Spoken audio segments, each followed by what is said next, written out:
Wow, that got very quiet very quickly. Thank you. I have zero presence, so that was very helpful. All right. Well, good evening, everyone, and welcome to today's Weinstein Author Series program with Rita Dove. My name is Scott Dodson. I'm the Executive Director of the Library of Virginia Foundation. Thank you all for joining us. Before we start, just a couple announcements. Today's program is made possible thanks to the generous support through the Carole Weinstein Endowment for Virginia Authors. We are so very grateful for their support of the library and its programs, so thank you. If you would like to support the library's work, please visit the info table after this evening, or if you're online, you can look for more information at lva.virginia.gov/donate. I promise you we are a 501c3 nonprofit charity. There will be a book signing after today's program. I encourage you to visit the Virginia shop to purchase your copy if you haven't been able to do so already. And tonight, after the program, we'll actually be doing the book signing a little differently. There's a table right here that we'll be doing the signing. And what we ask is that afterwards, if you would like your book signed, to just please wait on that side of the room by the edge of the chairs, and we will send people up one by one to meet with Professor Dove. Just a couple more. Our next Weinstein Author Series event will take place at the library on Tuesday, August 23rd, with best-selling author Beth Macy discussing her soon-to-be-released follow-up to Dope Sick, Raising Lazarus, Hope, Justice, and the Future of America's Overdose Crisis. Then on Thursday, September 22nd, the Weinstein series will feature Dr. Scott Reynolds Nelson and his book, Oceans of Grain, How American Wheat Remade the World. We hope that you can join us for both of those events. Thank you again for joining us this evening. With that, please let me introduce former Virginia Poet Laureate and author of Running Again in Hollywood Cemetery and the soon-to-be-released next year, That Beauty in the Trees, Ron Smith, to introduce our speaker this evening. Thank you so much.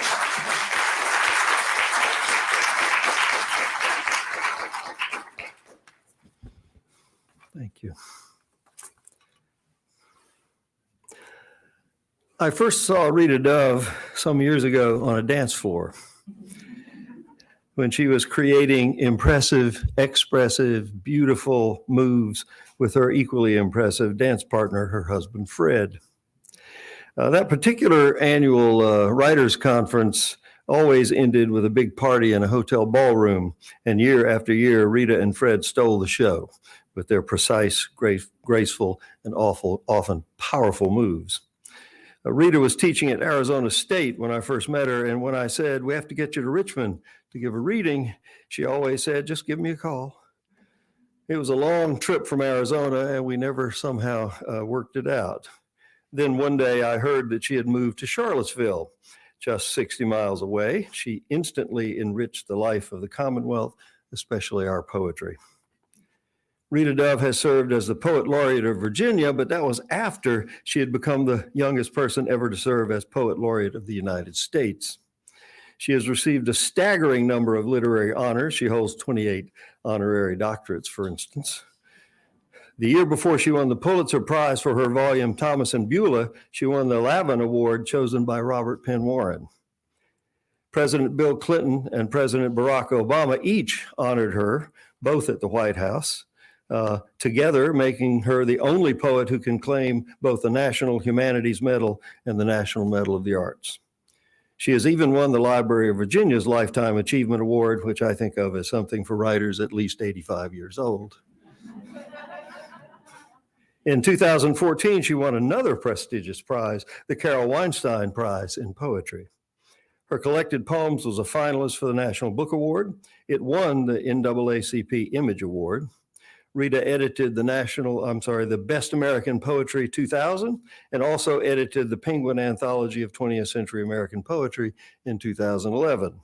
For years, she wrote a weekly column, Poet's Choice, for the Washington Post, and for years, she was editor of the New York Times magazine poetry feature. I could go on for days, but I'm trying to keep this under 5 minutes. Still, I have to tell you, in 1995, she hosted with Jimmy Carter a gathering of Nobel laureates in literature at the Cultural Olympiad in Atlanta, and that her song Cycle 7 for Luck was set to music by John Williams, and that in 1999 she collaborated with John Williams and Steven Spielberg on a piece called America's Millennium, presented at the Lincoln Memorial. One writer has recently said that, quote, writing is like reading, except the book is trying to kill you. Rita is a painstaking wordsmith who can horrify you as well as break your heart, but for all the heft and seriousness of her poems, she's not one of our tormented artists. It seems, as she says in one of her poems, that she loves, quote, every minute spent jostling syllables. In her new book, it's obvious that hip-hop cricket, for instance, is playful, but in their own ways, so are, paradoxically, wonderfully, even her poems of atrocity and pain. I think they have to be. They aren't simply journalism or witness, they are art. The New York Times has said her new book is about, quote, life in what Dove calls this shining, blistered republic, and goes on to say, it's about the weight of American history. Yes, but even when it hurts, it's a pleasure to read. Poets have to, as Rita says, find the right mix between the interior moment and the pulse of the world. Over and over again, her poems find that proper mix. For such impressive craftsmanship, they are perhaps surprisingly natural and down to earth. As she says in one poem, it's more osmosis than magic. But believe me, there's still plenty of magic. Rita Dove is the Hoynes Professor of Creative Writing at the University of Virginia in Charlottesville, where she has lived for some time now, and where I think, actually, she just told me that she continues to cut some serious rugs with her delightful husband. Please welcome one of my favorite poets, who happens also to be one of my favorite human beings, Rita Dove.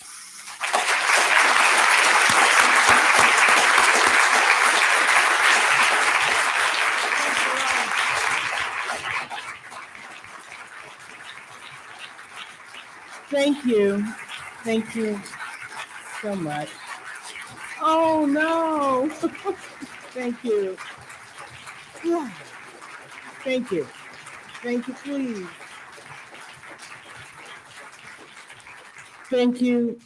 Thank you so much for that amazing welcome and for that wonderful introduction, Ron. Of course, now I have to prove that I can dance, right, to all of you. I'm really thrilled to be here. It's wonderful to be out again in the world, although tentatively, as all of us are. And it's great to be able to share this book with you.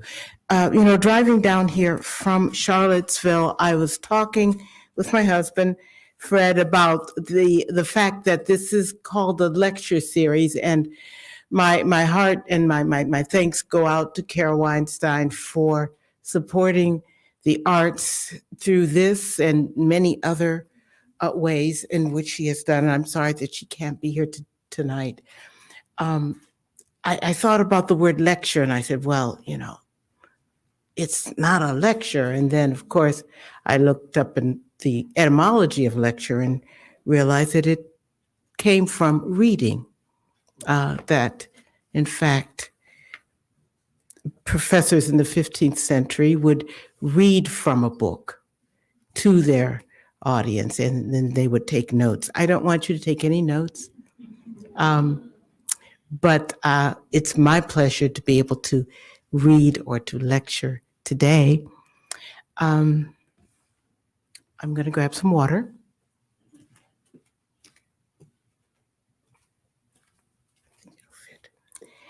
And I'd like to start off with a poem that was written before the pandemic.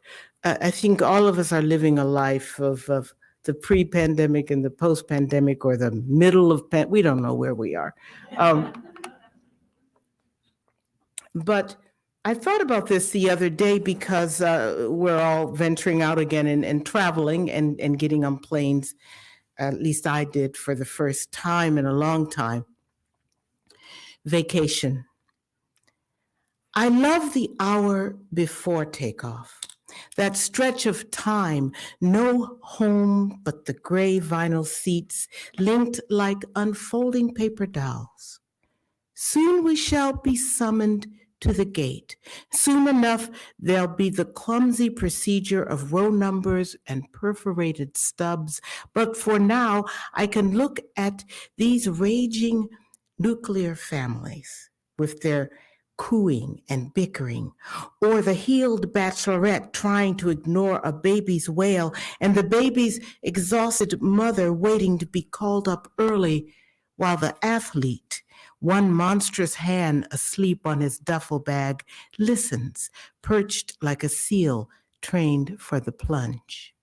Even the lone executive who has wandered this far into summer with his lasered itinerary briefcase knocking his knees, even he has worked for the pleasure of bearing no more than a scrap of himself into this hall. He'll dine out.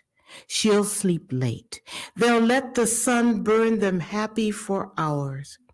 A little hope, a little whimsy, before the loudspeaker blurts and we leap up to become Flight 828, now boarding at Gate 17.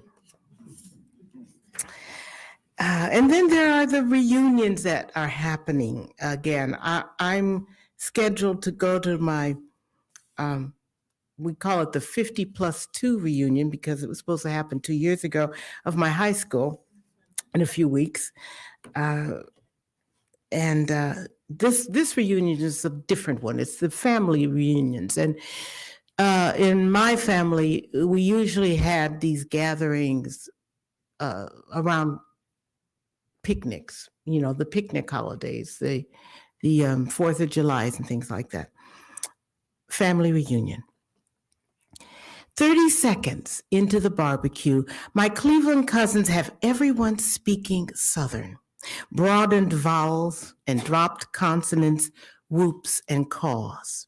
It's more osmosis than magic, a sliding thrall back to a time when working the tire factories meant entire neighborhoods coming up from Georgia or Tennessee, accents helplessly intact, while their children, inflections flattened to match the field they thought they were playing on, knew without asking when it was safe to roll out a drawl. Just as it's understood potluck means resurrecting the food we've abandoned along the way for the sake of sleeker thighs. I look over the yard to the porch with its battalion of aunts, the wavering ranks of uncles at the grill. Everywhere else, hordes of progeny are swirling, and my cousins yakking on as if they were waist deep in quicksand, but like the books recommend, aren't moving until someone hauls them free. Who are all these children? Who had them and with whom? Through the general coffee tones, the shamed genetics cut a creamy swath. Cherokee's burnt umber transposed onto generous lips.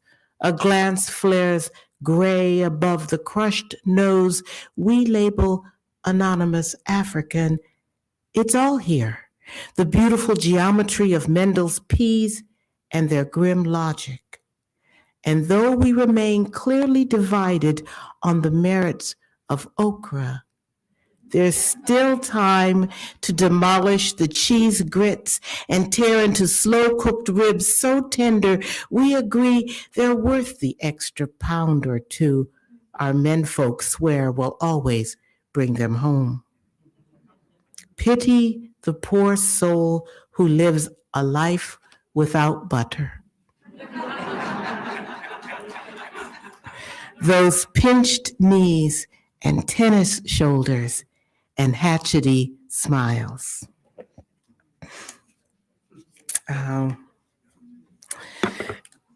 My mother came from that generation that had a brief, I think for women, a brief moment of emancipation or knowing what it is to grab hold of something. And that is the generation which came of age, of course, during World War II, when women actually went into the workforce.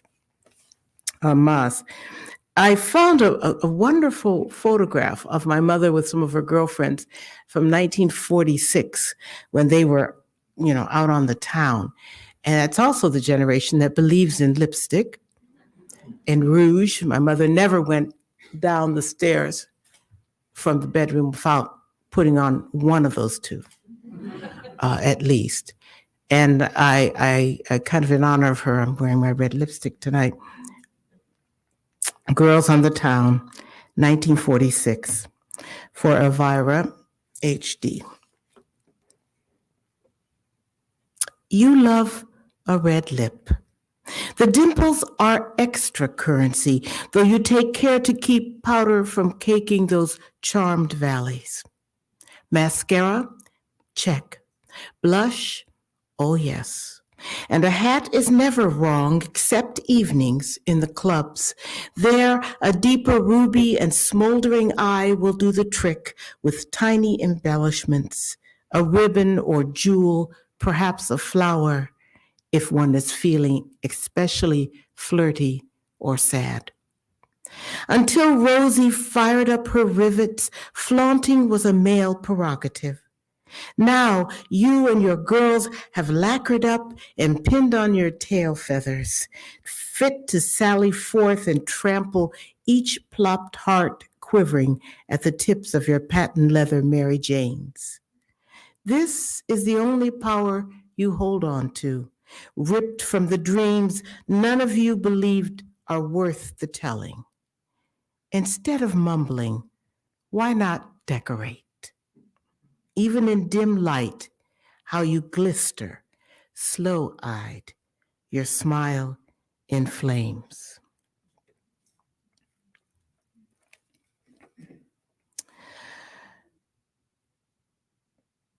Eurydice, turning.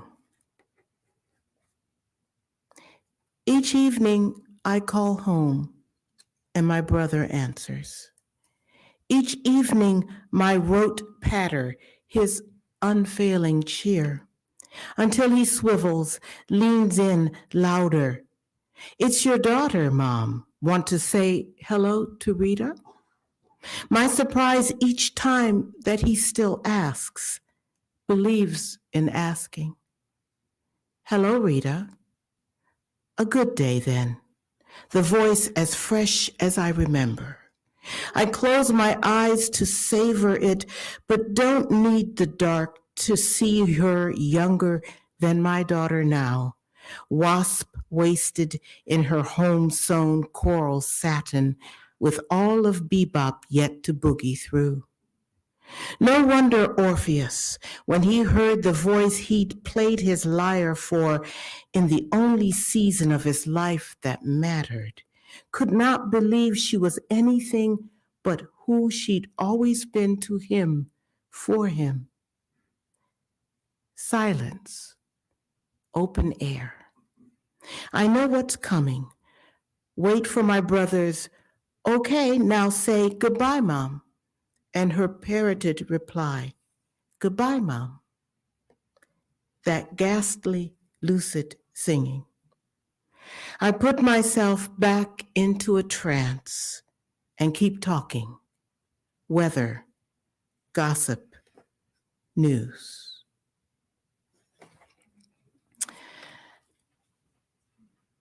There's, as Ron said, I just came down here from Charlottesville and have been at the university there for some time. And one of the reasons why I think my husband and I moved to Charlottesville was because for me it seemed to indicate a place where all of America's contradictions and hopes and failures seemed to intersect. Particularly in the symbol of that great conflicted man, Thomas Jefferson. Now, during the early days of the university, time was kept, of course, by the ringing of the bell in the rotunda. And the bell ringer was a man by the name of Henry Martin. He was mixed race, and he kept that bell ringing for many, many years. This is told in his voice. Bell ringer, I am as true to that bell as to my God. Henry Martin. I was given a name. It came out of a book. I don't know which. I've been told the great man could recite every title in order on its shelf.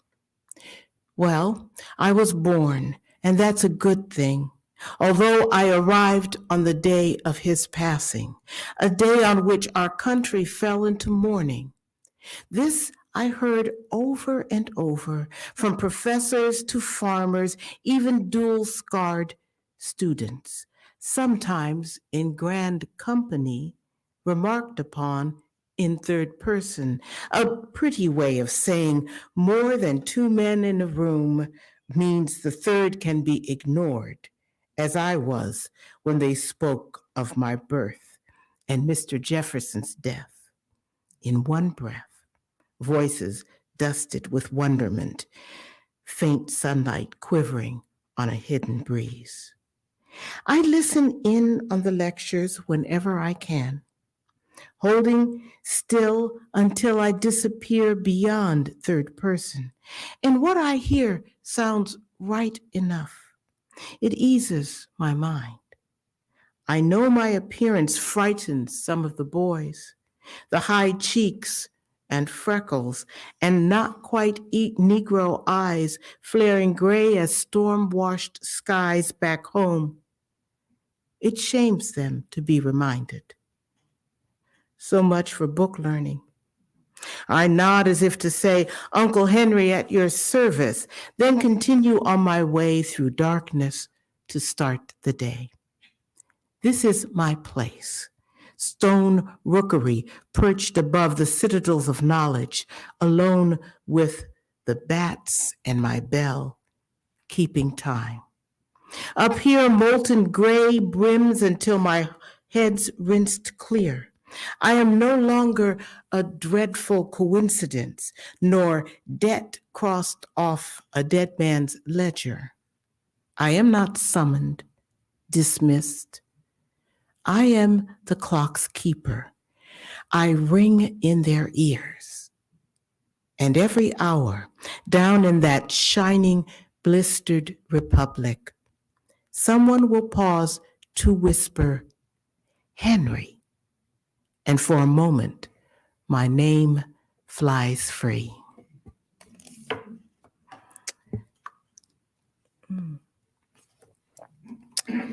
Well, Charlottesville has seen some interesting times. And this poem was written right before the statues came down. Pedestrian crossing, Charlottesville. A gaggle of girls giggle over the bricks leading off Court Square. We break dutifully and wait, but there's at least 20 of these knob-kneed creatures, blonde and curly, still at an age that thinks impudence is cute. Look how they dart and dither, changing flanks as they lurch along, golden gobbets of infuriating foolishness or pure joy, depending on one's disposition. At the moment, mine's sour.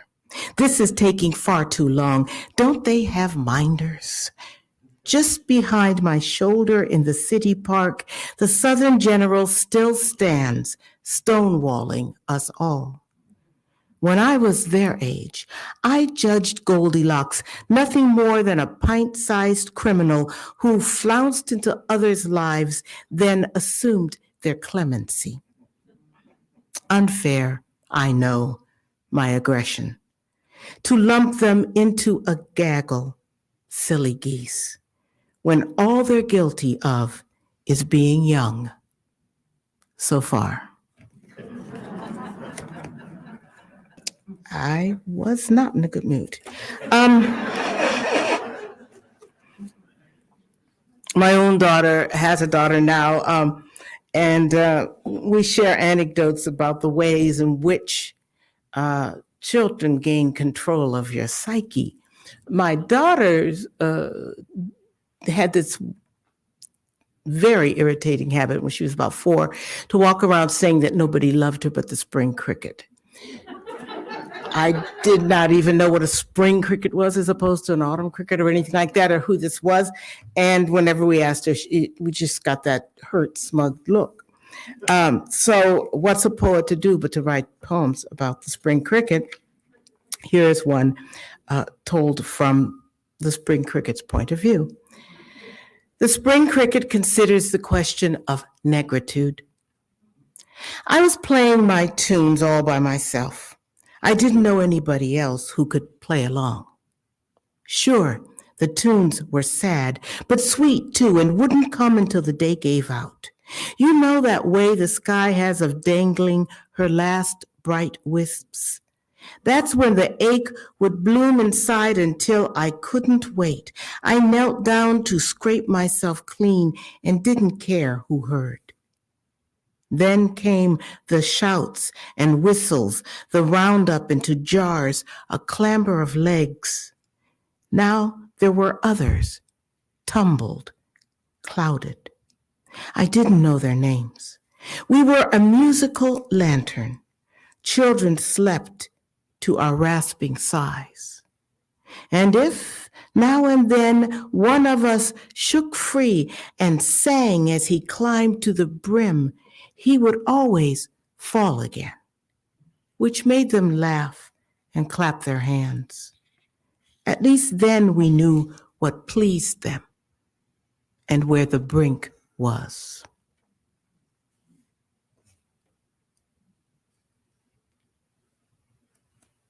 The spring cricket repudiates his parable of negritude.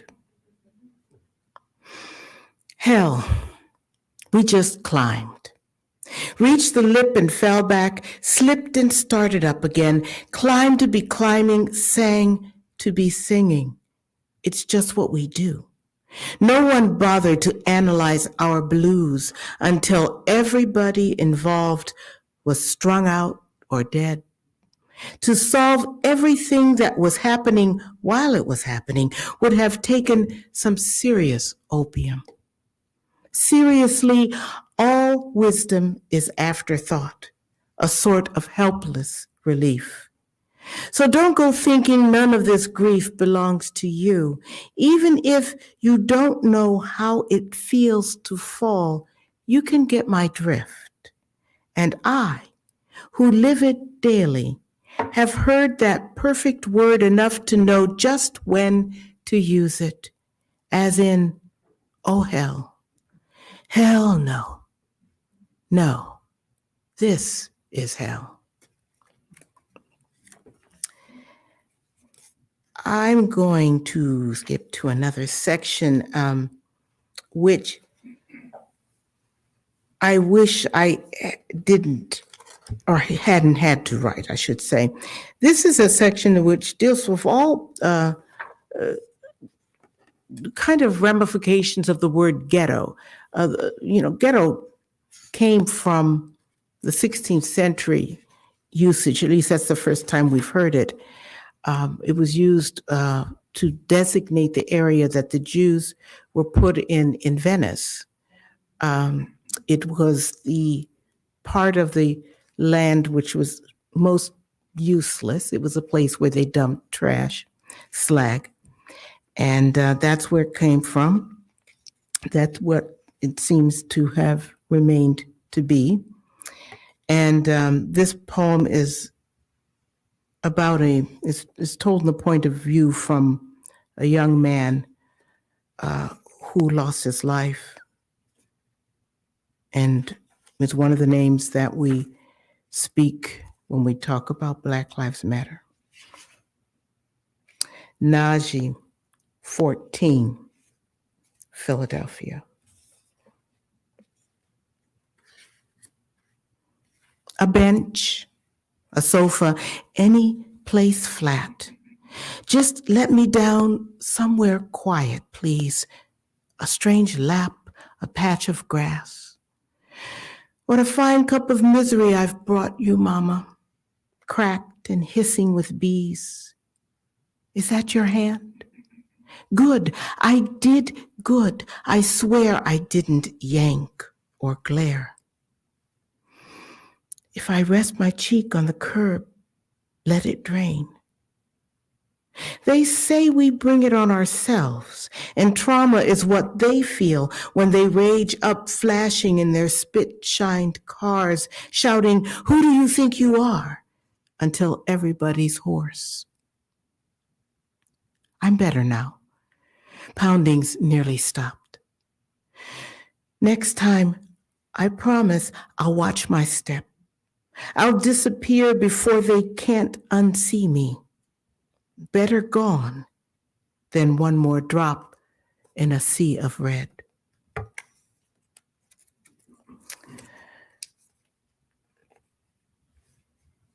Alitza Herz Sommer, as a survivor of Theresienstadt, Terezin concentration camp. It was the model, quote unquote, model concentration camp where most of the composers, musicians, and artists were imprisoned. And whenever the Red Cross would come through to check to see if this is really as bad as everyone said, they would be decked out in clean clothes and forced to give parades to show that everything was fine. Transit. This is the house that music built. Each note of fingertips' purchase, rung upon rung, laddering across the unspeakable world. As for those other shrill facades, rigged for a day porticos, composed to soothe regiments of eyes, guilt-reddened, lining the parade route. Horn flash, woodwind wail. Well, let them cheer. I won't speak judgment on the black water passing for coffee, white water for soup. We supped instead each night on Chopin, hummed our grief-soaked lullabies to the rapture rippling through. Let it be said, while in the midst of horror, we fed on beauty. And that, my love, is what sustained us.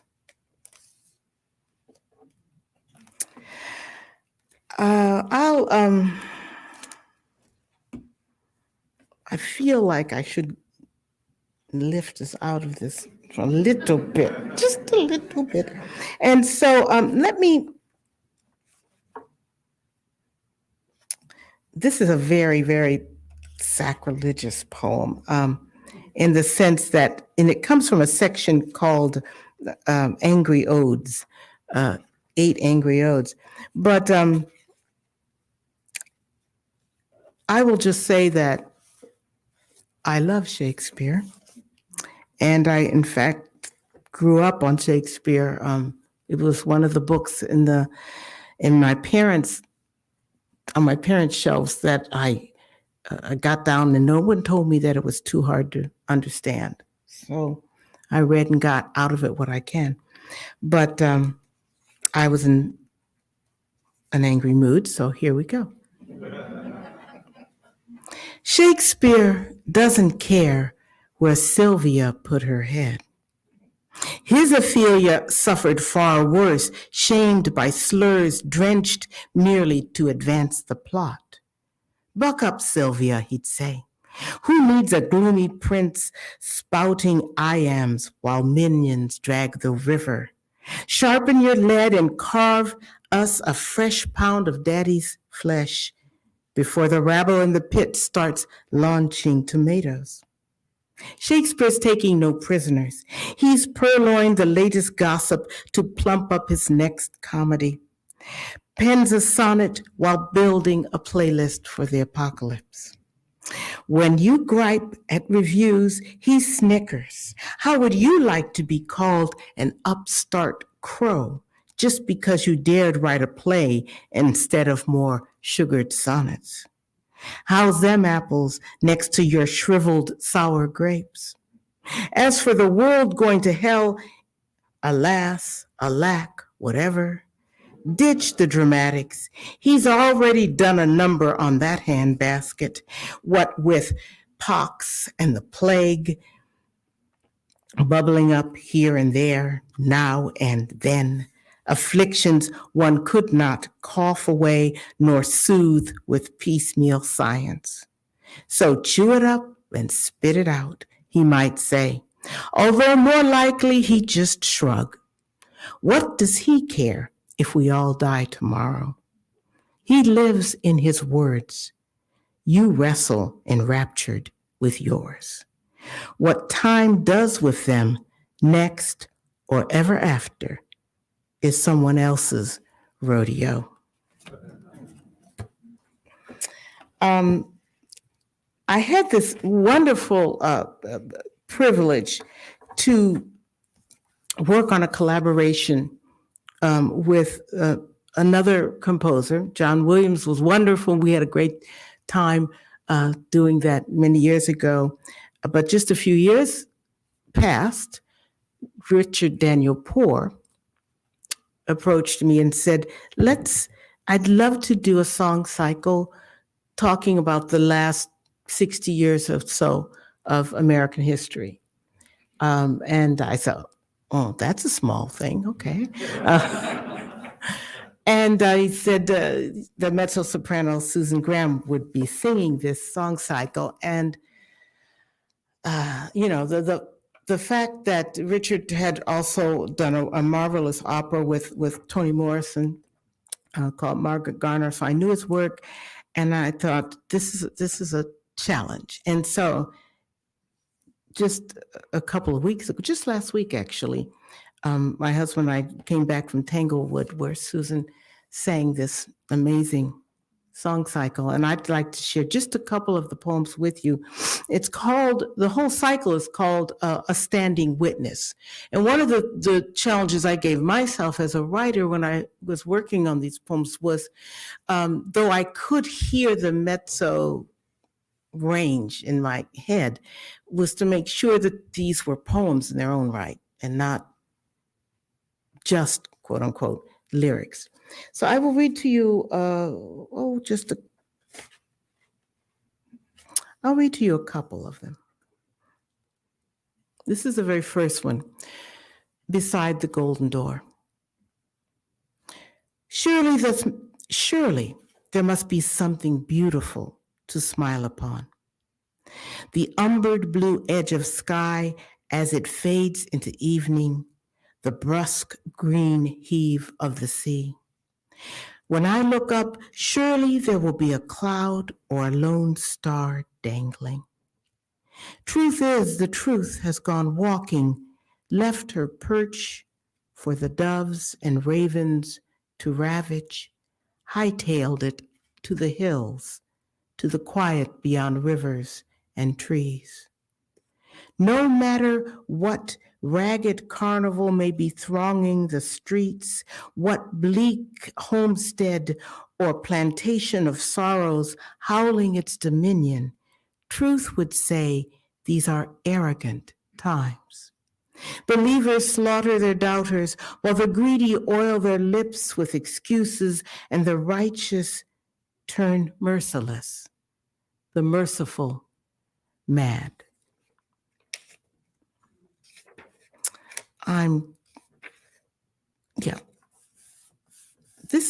Each one of these is a testimony, and I'm going to skip to the fifth testimony just to give you a taste of it.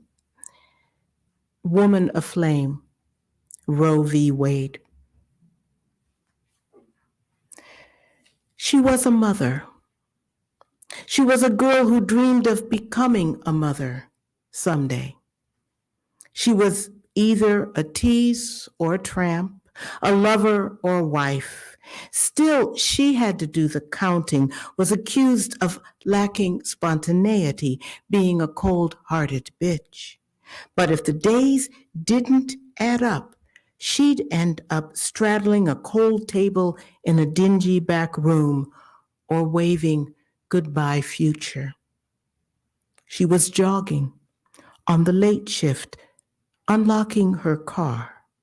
And though she still remembered the tart smack of his sweat when he held her down, horseradish on his tongue, none of this was she permitted to say, while lawyers argued her right to privacy, citing statute and precedent, until the court declared enough, and she and her body were free to go.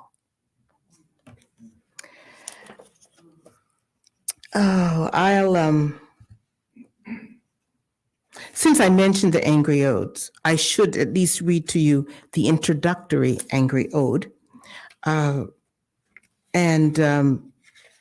always feel that an ode, though it is written in praise of something, also has a moment of a contemplation, a turn in it, something which then, there's something melancholic involved in an ode. And this anger is perhaps a heightening of that melancholia. So this is called The Angry Odes in Introduction.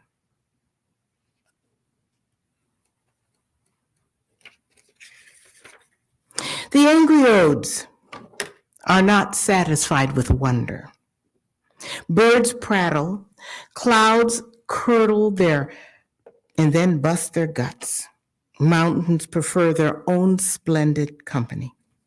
Neither do they melt when music swells, although they've been caught swaying unaware in a delicate self-embrace. The odes hate their names. To hell with urns and nightingales, immortality and socks, those artful self-immolations, pity parties fueled by gloom or a gruff enforced gaiety. They snarl at affirmation, will laugh outright when asked for declarations in return. Do not try reason. The odes are fed up with misspelled signs accusing others of ignorance, the belligerent purveyors of programmed rectitude. Let them rage. Do your work, reap the ashes. Perhaps they'll muster a flicker of pity. Recall a time when all they did was praise.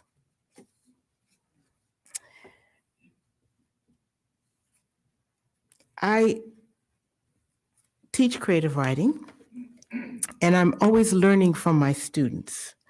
There is something that I give my students a writing exercise. It's a personalized writing exercise in which I call them wild cards, and they can occur at any time during the semester. They usually involve something very strange and weird and calculated to break down their defenses. They both want them and hate them when they get them. So at one point, there have been several times when they have turned on me and said, well, you got to give yourself, one. And the first time this happened, it happened with a student of mine who loved to write prose poems. So I don't write that many prose poems. I love the cage of the form of poetry. And he said, well, I'm starting a magazine. It's going to be only on prose poems. Write one for me. And I said, I don't know if I believe in prose poems. I did that to aggravate him. So this is for Morgan Schultz. With apologies beforehand to prose writers who I admire, and I know it's hard. Prose in a small space. It's supposed to be prose if it runs on and on, isn't it? All those words, too many to fall into rank and file, stumbling bare-ass drunk onto the field, reporting for duty, yes, sir, spilling out as shamelessly as the glut from a mega-billion-dollar chemical facility. Just the amount of glittering effluvium it takes to transport a little girl across a room. Beige carpet thick under her Oxfords, curtains blousy with spring. Is that the scent of daffodils drifting in? Daffodils don't smell, but prose doesn't care. Prose likes to hear itself talk. Prose is development and denouement, anticipation hovering near the canopies, lust rampant in the antepasta. For example, a silver fork fingered sadly as the heroine crumples a linen napkin in her lap to keep from crying out at the sight of Lord Campion's regal brow inclined tenderly toward the wealthy young widow. Prose applauds such dalliances. Then is it poetry if it's confined? Trembling along its axis, a flagpole come alive in high wind, flapping its radiant sleeve for attention. Over here, it's me, while the white spaces, air, field, early morning silence before the school bell, shape themselves around that one bright seizure. And if that's so, what do we have here? A dream or 3 paragraphs? We have white space, too. Is this music? As for all the words left out, banging at the gates, we could let them in, but where would we go with our orders, our stuttering pride?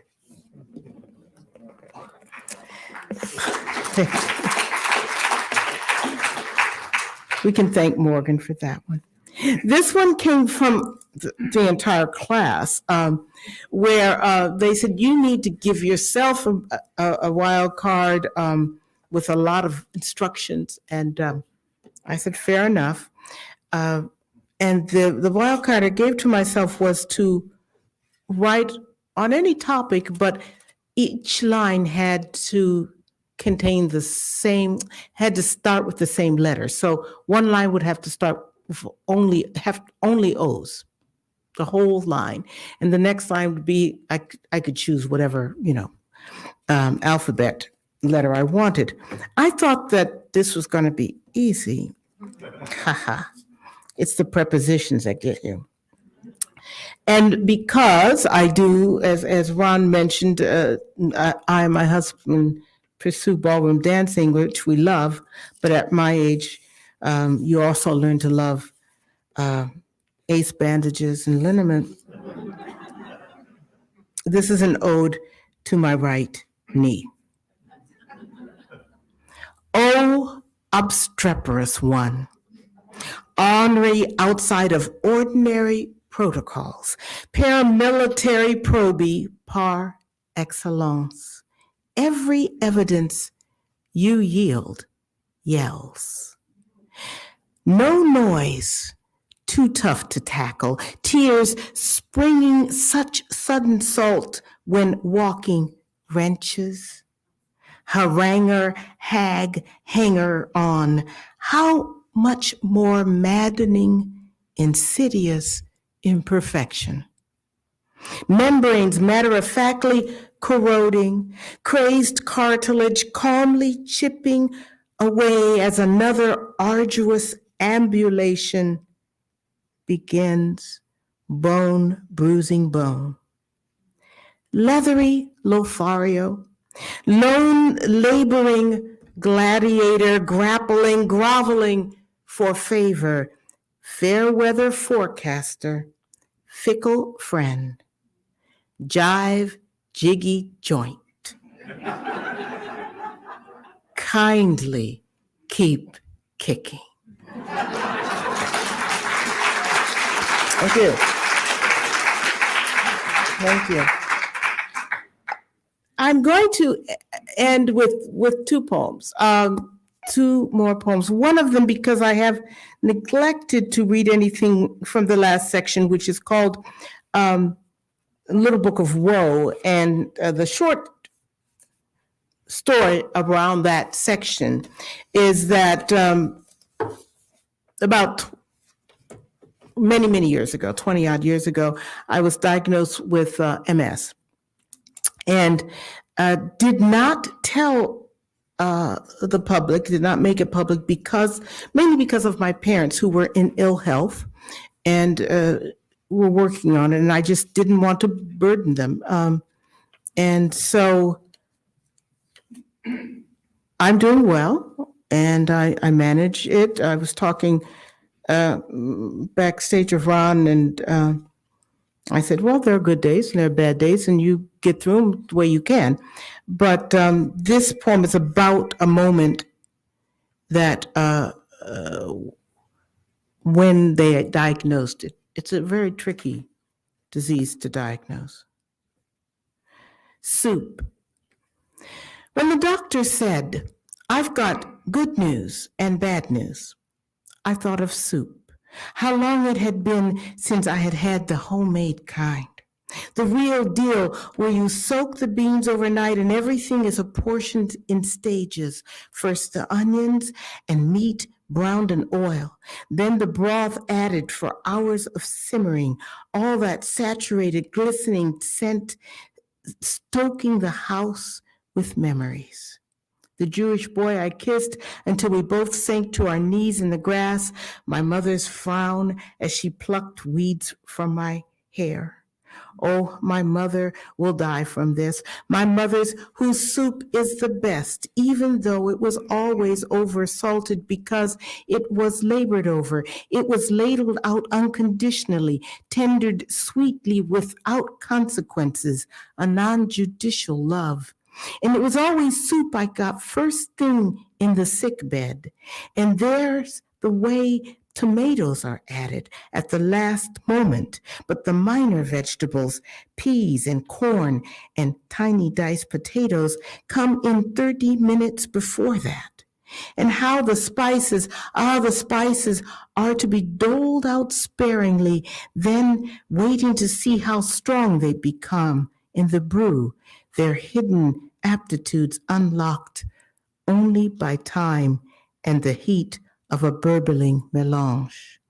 And the way my apron always got stained, but I wouldn't wash it, proud of the mess for once, making mistakes, sloshing and dripping.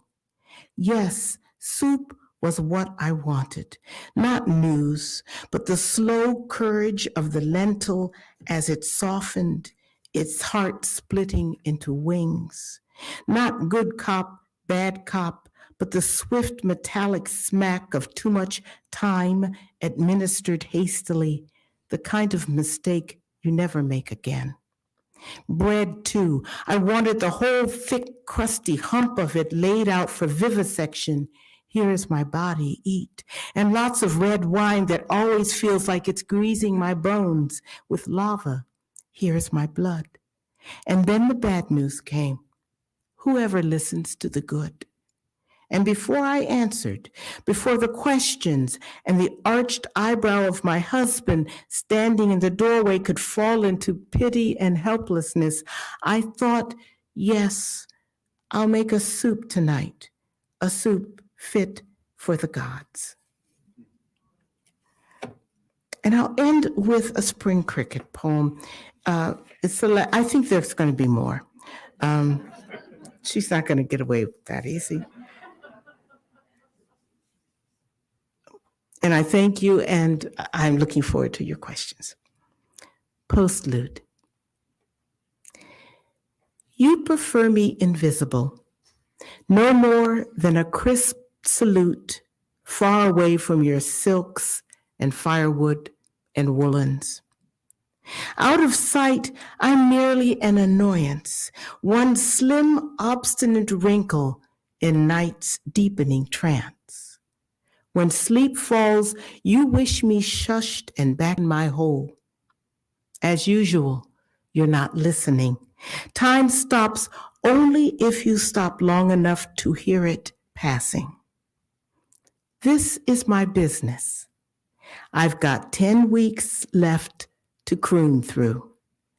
What you hear is a lifetime of song.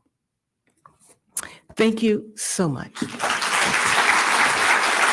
Thank you. Thank you.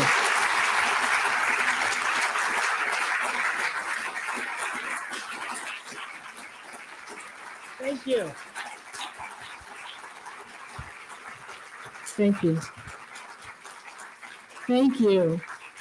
Thank you for your attention. And if you have any questions at all, I'll try to answer them. And there's microphones on each side of the room. Yeah. If you'd like to walk up to one of those, if it's easier. Or you can shout. Yeah.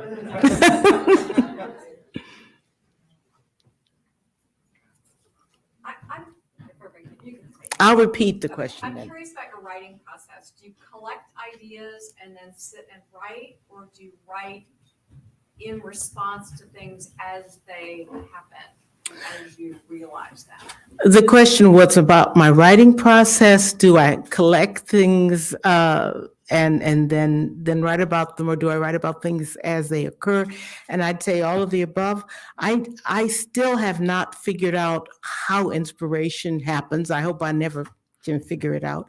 But things can strike me, at the oddest moments. And I think that the hardest thing about writing is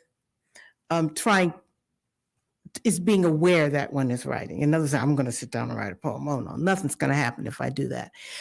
My writing process is very weird. I do collect things in notebooks. I love to write by hand. It's difficult for me to write by hand now, so I'm learning to do things by dictation and stuff like that. But I don't question whether it's quote unquote important or beautiful or anything. If it stops me for an instant, it goes in that notebook, right? So it can be something I overhear. It could be someone's scarf that I think is cool. It can be anything. I don't know why it stopped me. In a way, I guess you could say I'm kind of psychoanalyzing myself, but I don't know. And then the fragments come together. How? No idea. Sure. So you seem such a lovely and positive person, and you work with students, and you write this beautiful work, and you're famous. But all of your poems to me read with a rage and a rawness. Well, not all of them. Obviously, there's some quite entertaining. And so I wonder, is that how you manage to respond to this world and not let it affect your day-to-day, that you pour it out on the page? Is that a sort of a self-protection? Yeah. Well, I think one of the things that all art gives us, literature, I think is an excellent question, because even as I was reading to you, I was thinking, whoa, these are pretty dark. And yet I didn't feel that darkness, right? And from your reactions, I could feel that there was it helps sometimes to realize that someone else feels the way that you do, right? It's that connection of saying, oh, I'm not crazy for feeling angry at this moment, or for feeling sad, or to even say, I felt like that. It was a different circumstance, but yeah, I get it. That is a kind of connection that is difficult to get, as William Carlos Williams famously said, you don't get it from the news every day. It happens through art, because art articulates these inexpressible things. What I'm trying to do, and that's what lightens me even as I wrestle with these words, is if I find a word that says or seems to call up the emotion that I'm struggling to express. And so that makes me feel positive. When I finished this book, and it was finished during the pandemic, there were poems over a 12-year period, even more, that had not found their way into books. And then there were a lot of new poems that came in. And I really believe that a book of poems is not just, you throw the poems in there. They have to talk to one another. And so I had poems which hadn't found their home yet. And then the pandemic hit. I began to, I had a lot of time, like we all did. And they began to talk to one another and say, we want to, we belong together. And other poems came. And when I titled it Playlist for the Apocalypse, I know my editors said, well, do you really want to call it that? Yeah, and I said, that's the only title that works. It's the only one. And if you listen to it carefully, it's not all dark. A playlist is something that accompanies us. It's something we listen to. So it isn't like we're all going to barrel down into the abyss. Yes. Have you ever written for the stage? The question is, have I ever written for the stage?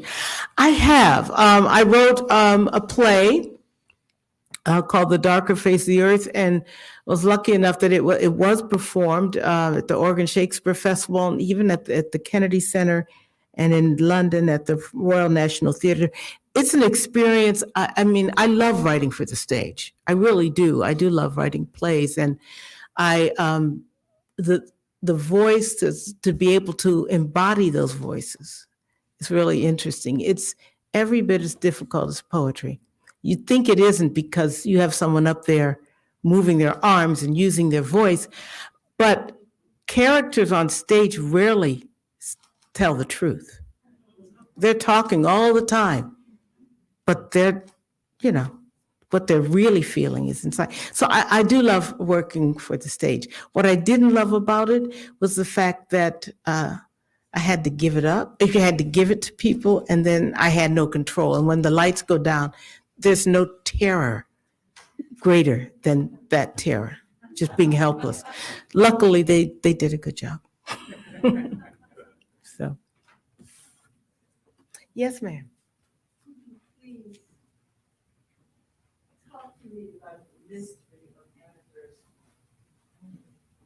Talk to you about the mystery of anniversary.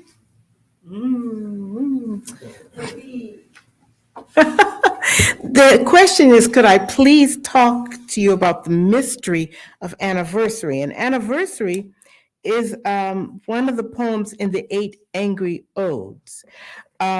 It is possibly the meanest poem in that group, right? It is. You're thinking of Thomas and Beulah. Yes, Thomas and Beulah told the story loosely based on my grandparents' lives, and it's the story of a marriage, really. And this poem, Anniversary, is one of those poems which I'm going to read it to you because it's very short, and then we can talk about it a little bit. Anniversary. This is not for you. This is not a gift. Anyways, ribbons would have been overkill. I thought I could make it to the store before closing. What kind of crap town is this? I shouted, kicking the locked door. So I messed up a little. Not that it would have changed things if traffic had flowed as prescribed, or those knuckleheads had learned to follow the rules. When turning left, pull into the intersection, use your blinkers to indicate lane change. And when merging, take turns. It's called scissoring, dumbasses. It's also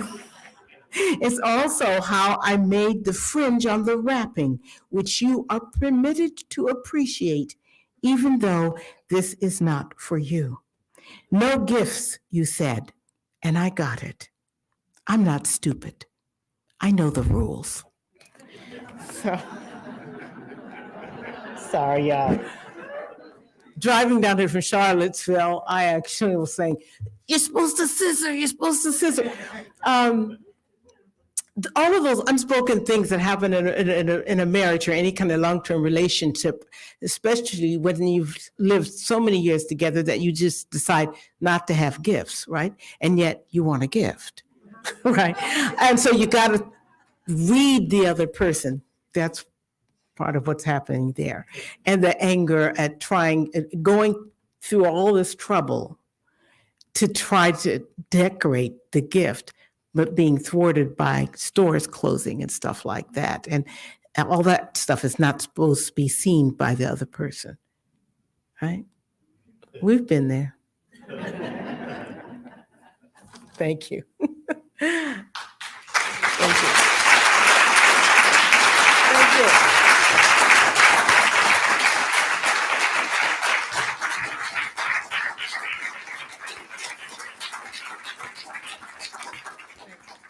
Well, thank you so much for being here with us this evening, and thanks to all of you for being here as well. Just a reminder that we have 2 more Weinstein lectures on the schedule this year. On August 23rd with Beth Macy, and September 22nd with Scott Reynolds Nelson.